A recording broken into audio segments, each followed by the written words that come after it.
When you're ready to start gluing and seaming, or put your glue on your seams, you're gonna peel it back. You can use kickers or something to hold it in place, especially if you're trying to do it solo. And you see that we've got running vertical the stitch rows, but you see where I've already applied the glue, I went in the opposite direction. And I'm using one of our 4" by 4" glue applicators with the different sizing on it. This one's for putting greens, 1/4" and a 3/16.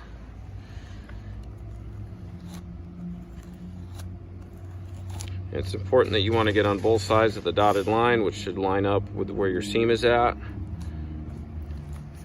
Try not to have excess glue so that it pushes up in between the seams.